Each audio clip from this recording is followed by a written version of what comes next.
Welcome to We Are the People. This is Jacob Milton. Like every other weeks on Thursday, if you are free and right in front of the television, I'd like to invite all of you to share our views. And can I use the word enjoy? Usually people are complaining that my show is some sorts of boring, but still I'll invite you to join me so that if we are going to have a boring conversation in the future, I'll try to push it in a funny way. Like every other day, sometimes we talk about politics, about economy, about foreign policy, about justice or judicial, lots of other issues. Sometimes my prerogative goes in a way that I am trying to have people who can come here and tell me their expertise, which can be beneficial to me and can be beneficial to you, audience. Can we be lucky sometimes? Yes, we do. We have few people. Sometimes we like to have them, but they have their own personal life. Today we have one of the guests. I love to have her. I told her at the beginning of the show, at least I like to have her dozens of times, if not hundreds. But let's see if I can make her available. I'm trying to impress her to come to the show. My show is not famous, neither I am famous. Why she should come and waste her time if my conversation is boring or is not going to be beneficial in any way? Today I have someone, I don't know how can I describe her, but one thing I can say, when opposition leader or policymaker will come and criticize the governing party, come up with the policy and take a risk, they're not doing so. Inside the country, even when they travel other country, they don't. And here is someone eating her own rice, making her own living, but talk about a country named Bangladesh and try to save the country. I don't know her conversation or my conversation would make any difference, but we are trying. The person is no other than Dr. Mina Farah. Mina, welcome to the show. Thank you. How are you? I'm fine. I'm doing great. Your opening statement was very impressive. Thank you so much. Do you know funny thing? Other day somebody told me, what do you think in this century, no, I'm sorry, at this time, the way our country is going through, true revolutionary in Bangladesh is not Khaleda Zia, is not Tariq Zia, is not any other political party. And says, suddenly somebody was next to me and says, how about Mina Farah? And I said, I'll take it. Why people think you are one of the revolutionary at this time? Thank you for asking this question. I do not know if I am a revolutionary, but what I can say that I am a very much of a free thinker. Like you said, eat my own rice, make my own living. I do not owe anybody any penny, neither other body can buy me out. Okay, I am an activist. I do a lot of reading. I follow good people, people who made differences in life. I watch a lot of movies, Hollywood movies. All day I listen to talk shows. I listen to CNBC. All day I keep busy with the newses. I don't like to expose anything of my body other than my mind. I take my mind everywhere. I expose it, I make it dirty, I make it nice, I make it colorful, I make it nasty. By exposing my mind, I know that I can get so much information in this information technology driven world that I can really revolutionize my mind and give people what they want to hear. And that's why people think that I am great. Minapa, let me put it this way. There is some people are making a slogan on the street. Some people are doing society, shomiti, political party. And here's someone like you. I don't know you deeply as an individual. Professionally, you are a dentist. You are a free thinker. You are a writer. You are trying to help the community and at the same time taking a risk with the hope that you may change something, that change may bring something goodness in people. But don't you think you are putting yourself into serious circumstances that can be harmful in your own existence? See, I live in America. I live here for 35 years. So for this 35 years experience, constant learning, every second learning, except when I'm not sleeping, nobody can take me down here. I don't know about my country. I am not safe in this country, in my country. Neither the dead bodies. If dead body is not safe in my country, then how? If a grave is not safe in my country, if a child in the womb is not safe in the country, if a political, like front runner political opposition leader is not safe in our country, if people's voice is not safe in our country, if living is not safe, living and earning bread and butter is not safe in our country, if everybody everything is under control of one person, how can anybody be safe? I don't think of my safety. I think of people's safety. So I put myself at risk. You know how much risk I have taken? I cannot go to my country. I cannot sleep in one place. I have to move around with bodyguards. The government has put injunction on my house because I spoke against the tribunal. The tribunal, the most corrupt, one of the most corrupt institution about this honest institution became so corrupt. And I stood up against it, and government could not do nothing, except then they went and just put an injunction on my house. My house is not my house anymore. Now I'm in court. I'm fighting the government. Dr. Farah. Yes. Unrelated question. Where did you find all this courage? Where did I find all this courage? I don't know. I think I'm born with it. A lot of people have a lot of different, lot of different qualities. I think I'm born with a quality. I think it's a gift. I do not take any nonsense. I do react. And activism is the core of my strength. Wonderful. Activism. Nicely said. What you are saying, that people can offer their service, community service or public service through their own effort with the quality. That's what you're talking about, I believe. I'm talking about you need your self-confidence, you need to be independent of money, you need to be independent of circumstances, then you can flourish, you can talk about other people. First you have to be economically independent. Absolutely. I am, like many others. Absolutely. Now I want to do good. Wonderful. For the people. Okay. You touched one subject, and that was one of the subjects I'd like to discuss with you. What do you think of that international tribunal that they're doing back home?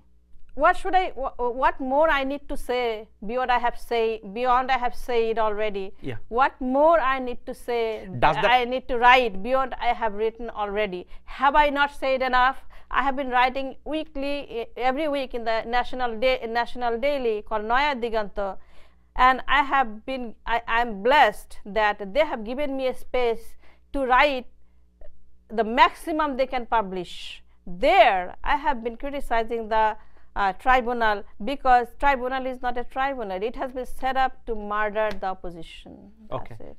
Didi, here is the thing. We are almost 45 years after our independence. We have tons of medias. People are talking. They're writing. Electronics media and printing media. I respect your courage that still you are writing, keep writing, so that one day people will wake up in the morning and say something changed. Do you think this is the time that at least in our electronics media there will be some couple of talk show in English language so that internationally your voice can be heard? My voice? Not. I mean, voice can be heard. Anybody? I'll tell you. I'll congratulate you, right in front of my audience. You and me and Dr. Shaukat Ali did one talk show. Yes. We had the luxury to talk in Bangla and English, and you and me both mixed Bangla and English. There is a television station called Nagarik TV, which is broadcasting in Canada. In 1 week, there was a 17,000 viewer, and there is total 1,100 comments came. Why there is no English talk show like this one? Okay. I understand the frustration. What you are saying that we need to go English talk show. Okay, of course we do. Of course we do, because this is a digital world where English is the first language, international language here. Also it is international first language. This is the first language in America. People, this young generation, they don't speak in Bangla anymore. They like to hear about English. They talk in English. You go to Dhaka University, what they're talking, they're always talking English. English, not Bangla. Yeah, and the media and the mainstreaming news that give people something to think about, to talk about, to hear about is in English. Go about CNN, go about Fox. People hear all the Al Jazeera. They don't hear No Ekattor television. You know what? People, I don't open Bangla television for 3 months now. I cannot, because my blood pressure goes up. You told me last time that my blood pressure shoots. You know, I get so irritated. I feel like idiosyncrasy. When your body becomes your own enemy, I feel like that, because it is so disgusting. It's so unilaterally just supporting only one person. And talking about one person, one family, and one party. You know, you don't want to hear that. I have been here 35 years. I hear all the time black, white, left, right, all kinds of talk show, all kinds of cinema, everything. You know, last week I saw the movie called Where to Invade Next by Michael Moore, the guy who did the 9/11. I know. Go see that movie. You see how the thoughts will come out. It will give you ideas to think. Okay. You know, he was talking about Norway. In Norway, the jail is an apartment. People live there to get better. Go to our go to Bangladeshi jail. There are 4 times more people there and living like animal, less than an animal. Wow. We need English talk show. Yes, yes. Didi, why I felt that English talk show we need more? Because on our printing and electronics media, when a valuable conversation like yours, internationally people want to hear it, exactly what is going on. They don't want to hear Prime Minister of Bangladesh or Home Minister of Bangladesh what they say in Bangla. Who has time to translate the Bangla into English and then understand what exactly they are saying? Educated women like you come to the talk show, said, do you know what? This crap is going on in Bangladesh. Then people say, do you know what? If there is any conversation take place in the House of Representatives or the Senate, do you know what? There is a lady named Mina Farah who can speak English. Call her. That's the way our country. Exactly, exactly. That's the way to go. I mean, we need to be known. We need to be given chance. We need to be called. We need to be spoken somewhere. Yeah. And then we need exposure. For that, we need English talk show, and then we should speak. We should educate people about what is happening. And I mean, we know a lot, but we are not able to give it. Exactly. Because of the nonsense media. Okay. Here, I'll go back to your own subject. This says International Tribunal has some sorts of legitimacy from Hague. What legitimacy they are talking about? They have no legitimacy. You want to talk about the Hague Tribunal? Yeah. You know, when the Nuremberg Tribunal was formed. Yeah. You know, all this Mitra Shakti jeta, the people who formed the tribunal, France, America, England, and another country, I forget the name, they all united as one on one platform. They wanted to prosecute the criminals. What is happening in our country? 55% of the population or 60% population is against it. You know, are they doing the tribunal because everybody wants it? No, they are doing the tribunal because some people wants it. But when they did the Hague, everybody wanted it. Okay, everybody talked in one voice. Everybody wanted the Nazis to go down. Everybody wanted to see them hanging, and it happened. 41 people prosecuted. About 35, I think, was hanged. I have the whole history. I forgot. Yeah. But in our country, you see, after every person goes on to the tribunal, you see how much outcry not to do it, because the tribunal is so messed biased up and corrupt, is motivated to kill somebody. Like before they do the what you call the Rai English taki, before the verdict before the verdict, they put Ganajagran Mancha in Shahbag and asking for you know, hanging. You know, this is all premeditated, cold-blooded killing going on. Why I'm saying that? Look here, the Skype Kelenkari, Skype the conversation between the justice, justice. Nizamul Haq, and an outside, a third party who lives in Brussels. His name is Ziauddin Ahmed. Hear their conversation. Ziauddin Ahmed and I heard the whole conversation. I wrote about the whole conversation. The justice and Ziauddin Ahmed is talking about, like, he will be promoted to the appellate division if he gives 3 verdicts. That was 2 years ago. After 2 years, last week, Chief Justice promoted this Nizamul Haq in the appellate division. It's a direct confrontation. If it was in America, that man will be hanged. That man will be hanged. The whole system will be shut down, and there will be mistrial after mistrial. And what is happening in Bangladesh? They're promoting them. I mean, if it is in a piece of paper, how can you deny it? If it is in the Skype conversation, how can you deny it? Truth. The fact is, the Justice Nizamul Haq is saying that Minister Kamrul, the GOM minister, Gomrul, he not justice, the Kamrul, the minister, the food minister. Okay. Nizamul Haq is saying to Ziauddin Ahmed, hear this conversation, that Kamrul came to my house and said, give me some verdict. We need it. Hurry. And S.K. Sinha is telling Nizamul Haq that give me 3 verdicts, I will promote you to the appellate division. Chief Justice told him. And then he's saying, I need it.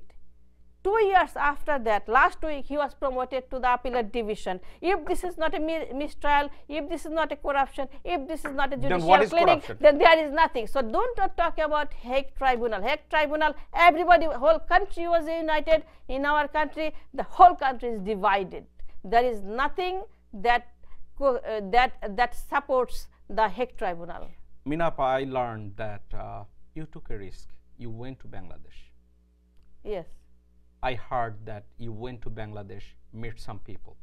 You did your own homework, exactly what is going on. Somebody told me that Dr. Mina Farah is mad just for nothing. And somebody told me, no. She did her own investigation. After her own investigation, she reached to a point, she realized that even a hypocrisy has a limitation. What is your experience? Do you think all those people, those who are getting hanged, are they getting justice? Or you already said it. I already said it. You already said it. There is I no said justice. it's a premeditated, cold-blooded killing going on. Okay, you have to understand, Bangladesh is, people are not understanding, mass people are not understanding that Bangladesh is under a severe conspiracy, serious conspiracy is going on about Bangladesh. There are few big countries, they want to just get into the Bangladesh, do whatever they wanted to do, and in return keep Hasina in power until 2041. If we have a democracy, if we can vote, I wrote last week, if I am supposed to vote, if I am supposed to vote in 2019, if I am supposed to vote in 2041, if I have a right to vote, if my vote matters to the democracy, parliamentarian democracy, can anybody be honest and answer this question, that how come Army League already planning that they are going to do 50th anniversary in 2021? How do they know that they are going to be power in 2021? How do they know that they will be in power in 2021? If I have a right to vote, how Army League is so sure that they are going to be remaining in power in 2021, and by this time nobody else is going to go to power? So what is going on? Okay. Behind the door there's a conspiracy against Bangladesh, and this conspiracy, the womb of the conspiracy, is Delhi. Okay. They are doing making a hell out of our country. Okay. We need a Donald Trump in our country. Let's put this. We need a Donald Trump in our country to change the whole scenario about the election. We need a change in election scenario. That's it. Okay. How how would you describe, you says of the conspiracy is located in Delhi. Now, America is superpower. You and me, we are living in this country. Sometimes we proudly says, do you know what, America, this is the country of freedom and justice. We preach democracy to the other nation. America get involved everywhere of the world. But thing is going on in Bangladesh, between India and Bangladesh. What India is doing, in English word we can say it's aggression, on the book and off the book. How come America is so silent?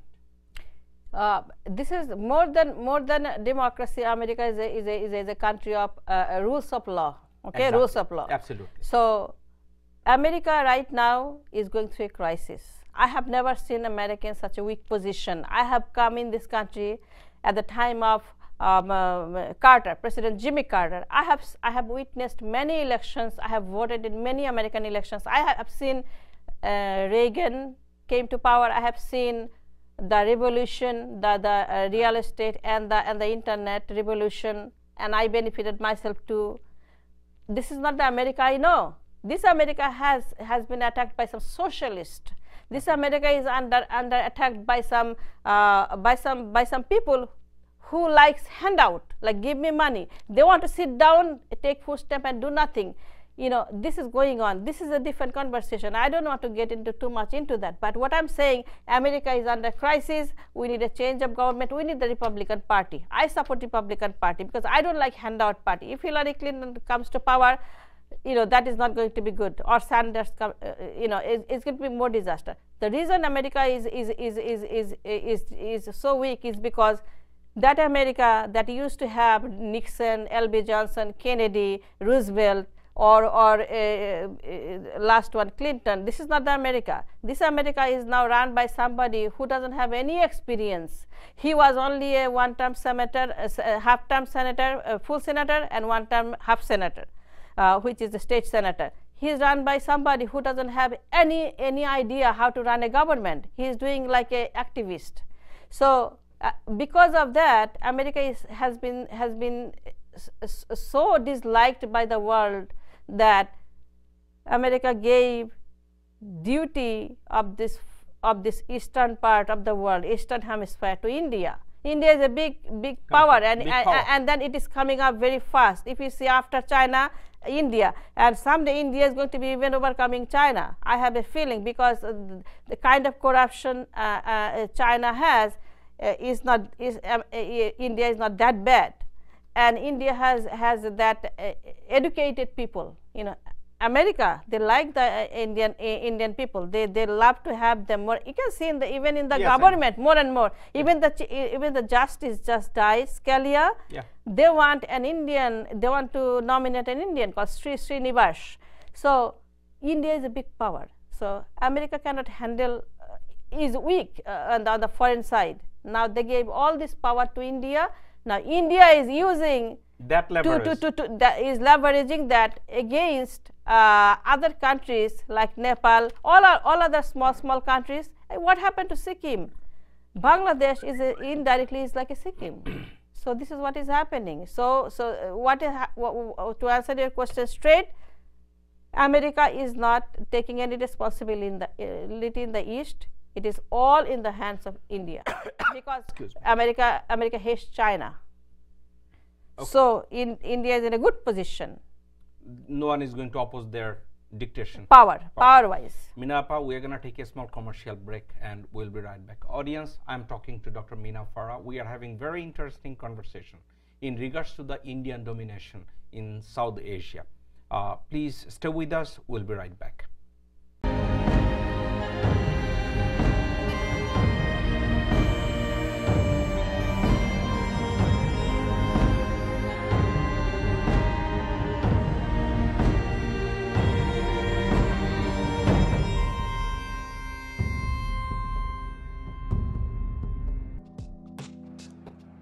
Usually, no one likes the hassle of going to court, dealing with government agencies, or law enforcement. The reality is, we live in a world where all of that is inevitable. Legal Network International LLC has all the legal sources of the 21st century. We are armed with dozens of attorneys, CPAs, and other needed professionals. Here is a word from one of the attorneys at Legal Network International, LLC. Hello, I'm Donna Sullivan. I'm an attorney in Queens, New York. I attended St. John's University School of Law in Queens, and since I attended law school in Queens, I've been living in Queens. I practice in the area of criminal defense work, and I've been doing it for almost 30 years. I've been working with the same person, doing the same work for all of these years. And I'm proud to say that my partner is my partner in crime, Edward R. Hammack. The experiences that we've had together over the past 30 years are things that I would never give up or ever try to redo. Because from those experiences, I've learned a lot about life, and I've learned a lot about community, because community is the core of our lives.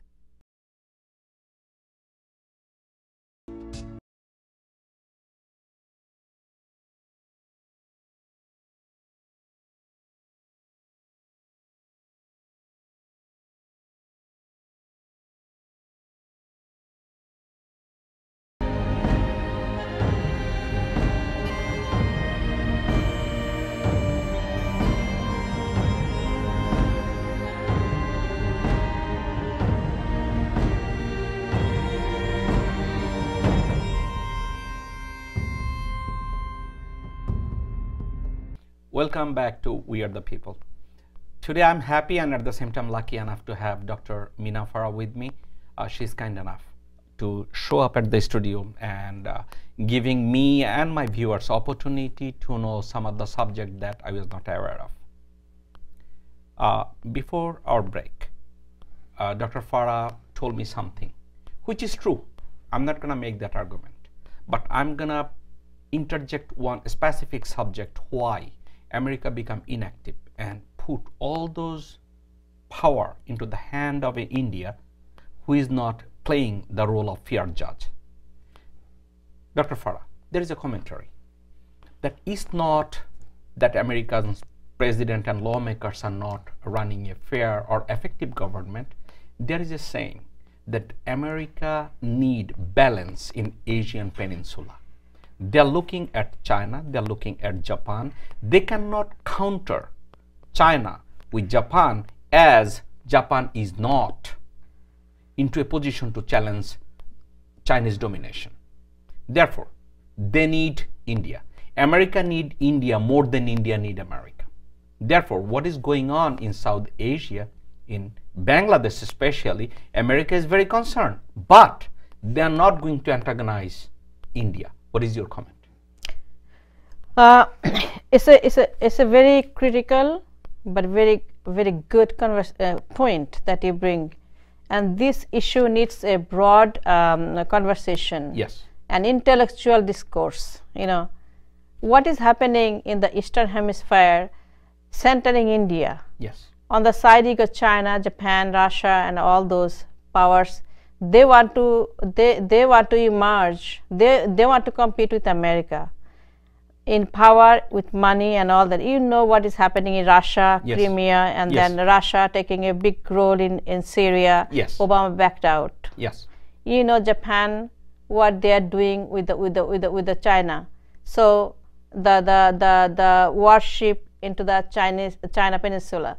All this action reaction. Now what we are talking about, a third world war. Yes. It's about to break out. You won't be surprised that if it does. What is the game theory here? The game theory is India. Yes. India is dominating that hemisphere and benefiting from everybody. Yes. Because they have not only the human power, also the terrestrial power, what you call the they have financial power. They have educational advantage. They have technological power. Also the water. Okay. You know, they have the entry point from everywhere. So they have become a big game player. So they are slowly taking power share from all countries, and soon benefiting themselves. Soon, under Modi administration, the way they have been doing and bringing business into India from all this superpower, India someday is going to be so big that 50 years from now, it may be the only big power into the Eastern Hemisphere. And when you have become a big power, you have a say on everything. Wait till he gets a veto India gets a veto power into the United Nations. Then you're going to see where the game goes. And Bangladesh is going to be small countries like Bangladesh, neighboring countries like Bangladesh, Nepal, and they're going to be the victim. There may not be anything left. They're going to be just country by name, but everything is going to be under the power of India. So you're saying in 50 years, we wouldn't be surprised that if Bangladesh become another country like Scotland under British rule? I think that Bangladesh already lost to India. It's already lost. Didi, somewhat I agree with you. Somewhat I agree with you. And I cannot disagree. I don't have any counterpoint come up and says, okay, Didi, it is not. Because I know whatever the point I'm going to come up with, I have a couple of things in my mind, but I don't think that has a bone. We're talking about some meat. Without bone, meat cannot exist. We are talking about Bangladesh independence for the last 45 years, 46 years. Do you know in last 45, 46 years, can you remember anything? Can you help me to understand? Do we have any infrastructural development that we can be proud of, that we are safe on that one? The infrastructural development, industrial development, anything that is there, all those big industries, everything happened before 71. Before 71, all the big industries, all the big developments, it all happened before 71. If you talk about the jute mills, yes, the paper mills, and the universities, yes, you talk about the airports, you talk about the roads, everything happened before 71. You tell me one big project has been done ever since. The saddest thing I say, if Sheikh Hasina could control herself and didn't want to make everything about her, how powerful she is, today we would be driving to the north through Padda Bridge. We would have a Padda Bridge by now if World Bank was not driven out. I think it's a big conspiracy. I said in your last show, I think that it's a big conspiracy by China and India. They didn't want the World Bank to do the Padda Setu. Now look at the Padda Bridge, how much money they are pouring in it. From 2 billion, right now it's 7 billion. From 5 years, now it's 10 years. It will go on and on and on. So what I'm trying to say that everything happening in Bangladesh, a big conspiracy is always cooking in Delhi. There was a conference, world conference on all the diplomats, foreign diplomats of India. They gathered in Delhi. You know what Pankaj Charan said? There are a lot of developments about Bangladesh. Kuldeep Nair said that Bangladesh and India is no different. He said that. He says openly. Openly. There is no difference. It's still going on. He said in reality, the Hasina and Delhi means the same. And then Pankaj Charan said few days before he left that it was necessary to hold 5th January election. It was necessary. It was a necessity. Whatever form it was necessity. Then Salman Khurshid, the foreign minister, he wrote a book and he said that for 5th January election, India chose Army League. Wow. So then India chose Army League. And then if it happened in America, there will be a fire, political fire, political war. But there is nothing in India. Why Bangladesh? Why? Because India has infiltrated in our country with the raw. Now in that world conference, what Pankaj Charan said to Sushma Swaraj, the foreign minister, he said the half or full martial law is not yet necessary in Bangladesh. Hasina has everything under control, and she gave us the word that if she has to go onto further extremism to control situation in Bangladesh, and she says she will do it. So now everything about Hasina is about army. You don't see her communicating with the public. She is completely communicationless with the public. Every week she goes to either that police conference or the army conference or rep conference. Do you see her with the public? What happens in this case? It's like Castro, it's like Putin, it's like China. They don't have a communication of the people because they don't believe in democracy. In our country there is no democracy, and Delhi is a big contributor to it. They just ruined our democracy. There is one, I don't call it conspiracy, but there is some theory. I don't know how would you say it.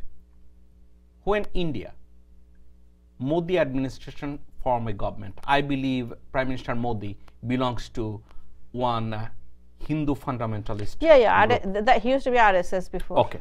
Now, when Modi form a government under BJP, under BJP, Janata Party, how come that Bangladeshi people, Indian people, and world people, they kind of welcomed it, that it doesn't really matter whether he was a fundamentalist or not, we can accept Narendra Modi. Do you see any difference between BJP and Jamaat Islami? This is a very sensitive and different and intellectual conversation. I would not make it so easy. I'll leave it for next. But what I'm saying, Modi was blacklisted in America as a terrorist. Yes, I know. You know, before election. I know. So if Modi was a terrorist like Osama bin Laden, and there is no difference when you call terrorist, because he was responsible for lives lost during Gujarat train fire, Gujarat riot. I know. So if Osama bin Laden was responsible for the 9/11 and others, so Modi was responsible for killing lots of Muslims. So because of that, America put him onto the blacklist, and even before election, when he went for visa, consulate refused him, and right after the election, his was delisted, removed. Why? Because politics is nothing but the most corrupt thing. Anything can happen here. It can change just like that. So Modi now is the president of one of the great emerging economy. So nothing it matters anymore. Now everybody welcome Modi. So you have the answer. Why they welcome Modi? They need Modi. They need Modi to sail a plane. They need Modi to sell their goods. They need Modi for the intellectual power they have in India to drain them out and bring them all over the world, because they are one of the best kind of genius that they have. Because still Indian intellectual society, emerging, developed, and already done, they are one of the best kind. They are from here, everywhere in the West. So they need India more than India need them. For everything. India is one of the best country for that. Yep. Why not? Also, there is one very sensitive issue. First, before I ask that issues, I think you can help me out. Do you know any country in this universe that before their independence, 100% of the population of that country supported the independence of that own country? I didn't ask the question. Okay, let me rephrase my question. Yeah. At the time of the struggle of any country before they get their independence, do you know any country that 100% of the population says we support the independence? No, there is nothing such a thing that 100% will support everything. There will be always somebody different. Otherwise, that's the democracy. That's called democracy, like independence of mind. Okay, Didi. Even you know that when you studied American independence in 1775, 76 at that time, you know that there was no 100% support. Even some of the founding fathers disagreed with the American independence. So those who do not support independence, can we call them that they are not patriot, or they cannot live in this country voluntarily, or they should be hanged for some specific reason? You see, you're bringing another conversation which really needs its own framework. You're bringing a very important conversation here. Whatever we're talking, everything is very elaborate. Let me just tell you one answer, that 71 is a big conspiracy. is many times bigger than 9/11 conspiracy. I agree. And this conspiracy happened in India because undivided India was divided. So they wanted to take back the country. So there's always war and riot going on. Never a peace since 1940, from the Lahore Prastav, Lahore. Yes, there was no peace. So proposal, then cabinet meeting 47, then the direct action in 47, a riot, then 46, and then 47 is the division, and then independence, and then after that bloodshed never stopped. So I forgot the question. Okay. Now what I'm saying is in 24 years, after 200 years, within 24 years, and the country was again broken. Yep. Because India wanted it in 48, there was a war. 64, there was a major riot. 65, there was another war. As from 69, there was no peace. In 71, there was another war. During that war, this is my idea and theory, is that Sheikh Mujib was sent to India so that he is not any part of the blame game. Okay. Nobody can say anything. Anything happens here, nobody will tell Mujib that he did it. So he was out of the way. And then Indira Gandhi, on the record, if you go to the website, you're going to see Indira Gandhi, I said in your last talk show, that Indira Gandhi wanted Manekshaw to invade Dhaka in April. If that is the case, Mujib is out. Indira wanted to attack Dhaka in April. And then all these opening the border and let people go to India, all this arms and ammunition and preparing people for the war for 9 months, and at the end again war in December 71 again. This is for third time. Yes. So again war. India and Pakistan, they're fighting. So where is Bangladesh? And then when the war is over, now is the time to surrender in a table like this. In the table, there is nobody who only the General Niazi surrendered to General Arora. You tell me where is Bangladesh? So then Mujib was sent so that nobody can blame him, while India is fighting Pakistan and Pakistan is fighting India. Even though I did it. That's it. Even though the way you describe people says it's too dramatic, but I'll tell you this. I'm not going to argue on that point for a reason.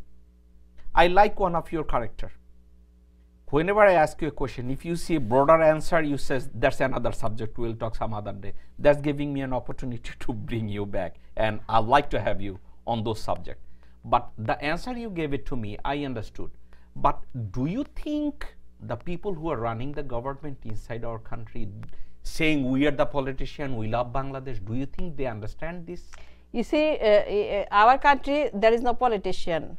Okay. These are all beneficiary of the birth of Bangladesh. Yeah. How Bangladesh was born, I know it.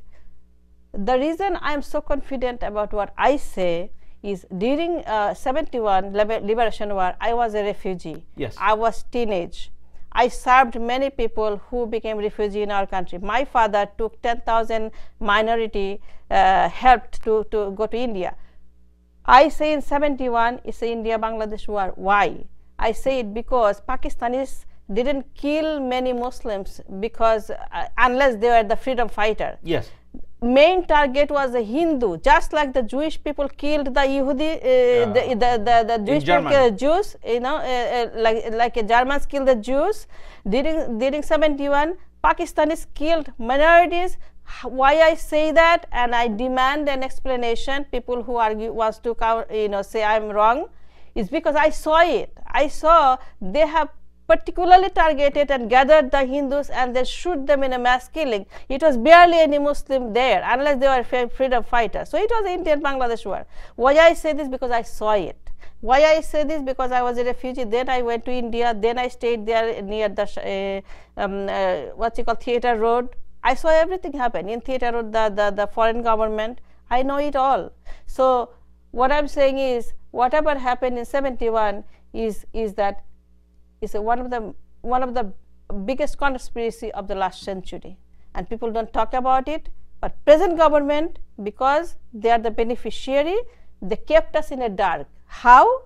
They kept us closed in 71. They always talk about 71 and giving us the false information and made the whole country just to talk about the 71 and nothing else. There is nothing else they have to do except 71. So we are always talking about 71 and 71. We are never out of the 71. We are not in 2015. We are not in 2016. We are in 71. Every day you see there is a celebration going. 71. But do they do it here? Only 4th of July. And nobody talks about father of nation. Nobody talks about founding fathers. Even in India, they don't talk about Gandhi. No, they don't. They don't. Only we are just dancing around one joker. Yeah, just a joke. It's just a joke, and we are the just enjoying the show. That's it. Okay. Circus. Do you think this is? I think I hope you answered me this one. We're gonna talk about that subject, but I think you can touch a little bit.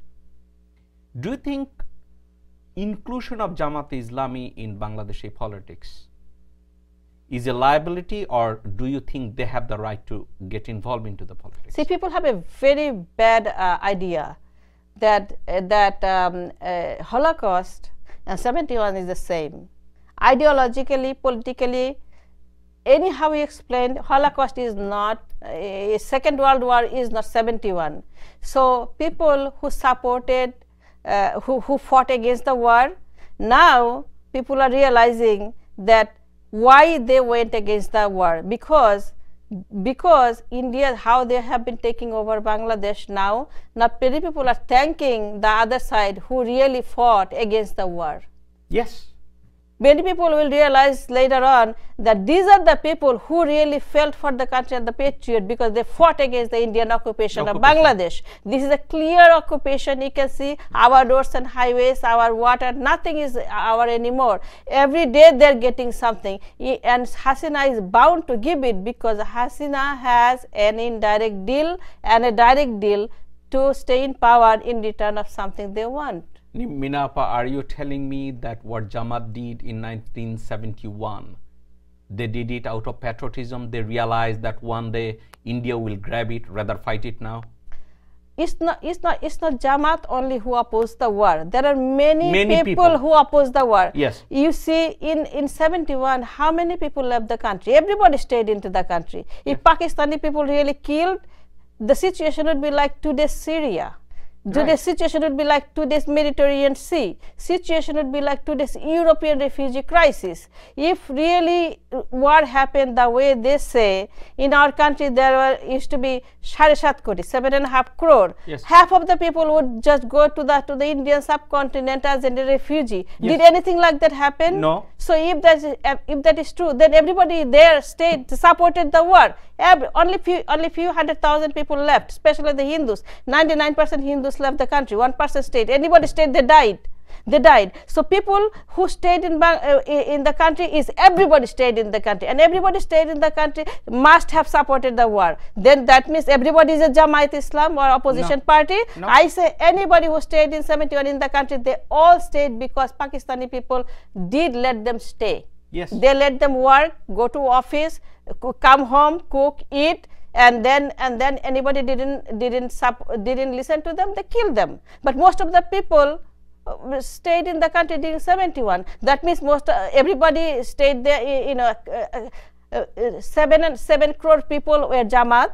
No, absolutely. So they stayed in the country because they supported them. That's it. Mina Farah, in my conversation, lots of time I complimented you. The last one, what you says, I'm not gonna compliment you, but one thing I would say, I'm really happy that you and me, we share the same view. I agree with you 110% on that subject. There is a lots of other subject to touch up in the future. I'm gonna do, but this is one of the important subject. We are also end of our time, but still this subject I'd like to touch.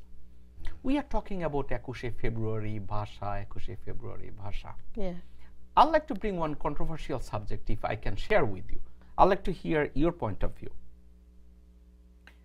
In 1951, 52, Salam, Jabbar, Rafiq, Barkot. I wasn't born that time. Neither me, we did not. We did not. So that time those people sacrificed their life. Yes. Man, of course we honored them. We honored them, we respect them, and we appreciate their sacrifice as long as we live. Absolutely. Okay. Now, this is the question I'd like to ask. In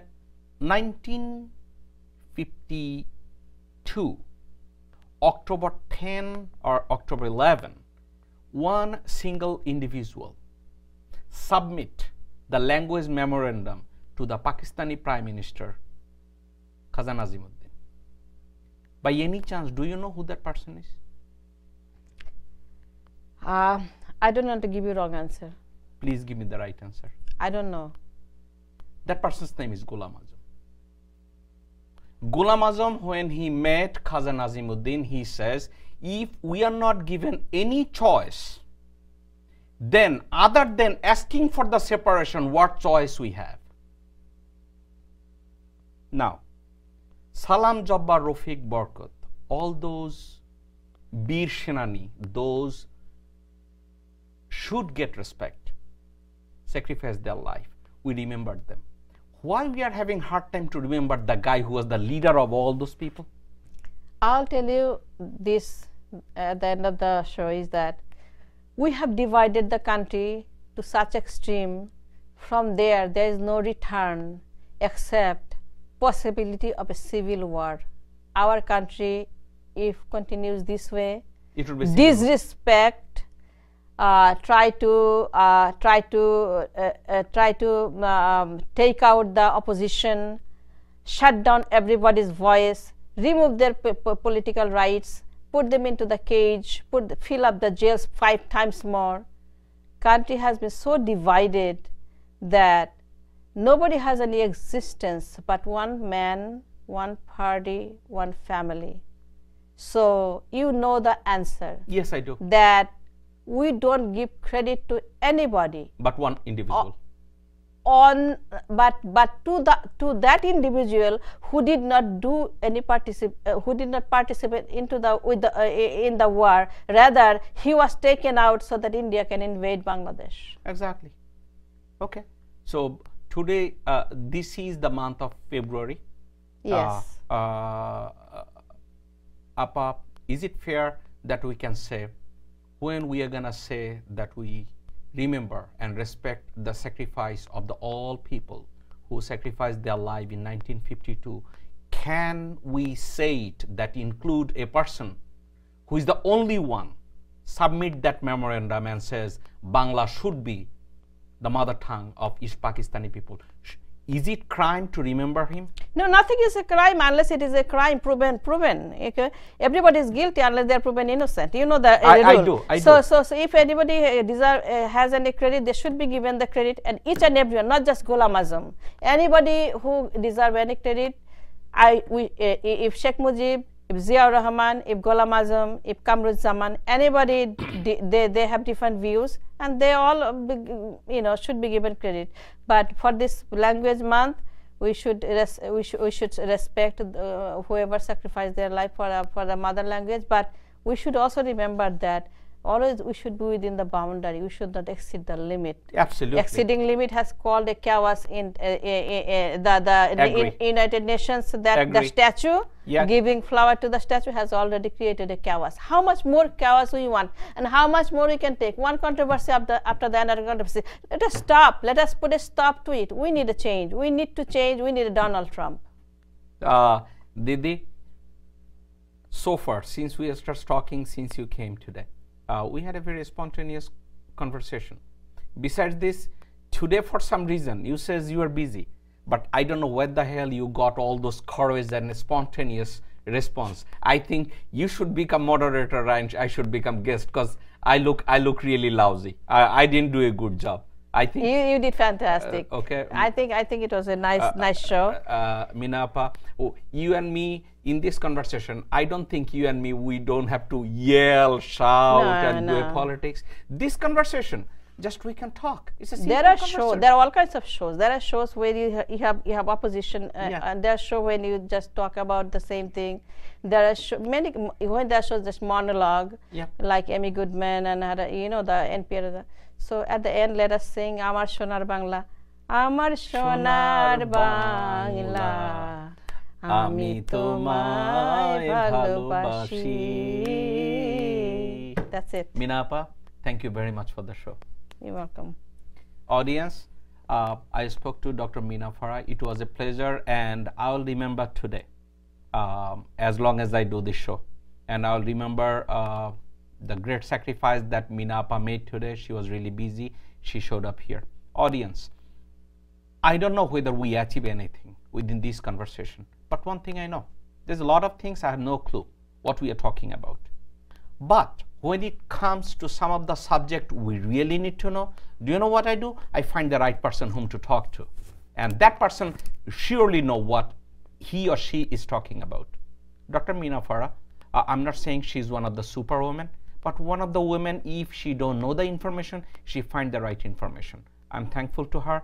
I'm thankful to you, audience. Thanks for watching us. I'll see you next time. My name is Jacob Milton, and thanks for watching We Are the People.